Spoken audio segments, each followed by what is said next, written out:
16 years noon ako nagluluto ng patil-patong ng pancit dito sa Tugigaraw. Masaya na ako, sir, kung marami akong customer, maraming pumupunta sa akin, parang yun din, masaya din kami, sir. Sir, baka yung magandang serbisyo namin, sir, saka yung mga toppings namin, tapos yung baka okay din yung pagluluto ko, sir, kaya binabalik-balikan kami.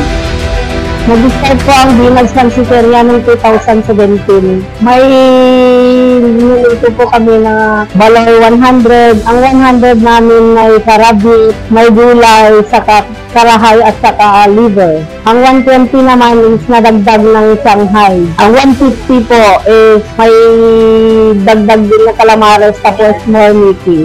Ako nagustuhan ko yung pansit nila, masarap siya, although hindi talaga ako fan ng overload pansit. Kaya ang in-order ko yung 120 nila, but still sobrang dami pa rin. Gusto ko yung pagkaluto ng Mickey, hindi siya overcook. Maganda rin yung balansya ng gulay niya at saka yung karabif niya. At saka nagustuhan ko dito, hindi talaga siya mamantika. At saka kagandahan dito, sila din ang gumagawa ng Mickey nila. Bebenta rin sila ng Mickey sa ibang pansiteria, kaya goods na goods tayo dito.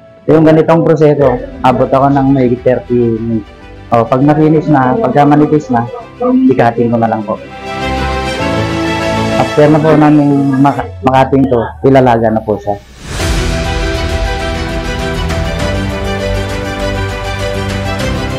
Mahigit 10 years na po akong gumagawa ng ganito. Mula sa una kong trabaho, marami na akong pinasukan na puro ganito. Okay, yung experience ko na dito sa Binags, bro. Bukod sa yung pansit nila is classic. Gandahan nun, may topping sila na yung Shanghai, tapos yung calamares na sila din yung satir, lalo na dun sa may Shanghai.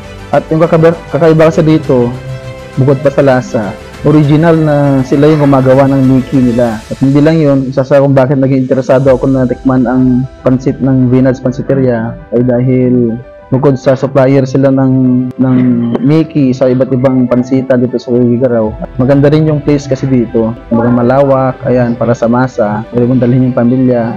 Lawak yung garahe nila dyan sa labas. May mga kubo rin. Di lang yan, syempre, hindi rin mawawala yung mga sahog nila tulad ng patola, sprouted. Kaya, ayun, well recommended tong pansiteria na to.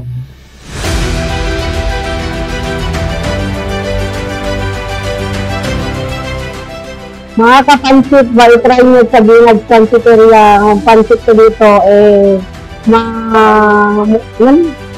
makuan po ang serbisyo ng Binags Pansiteria. Kung ano yung request nyo, ibibigay namin. Salamat po.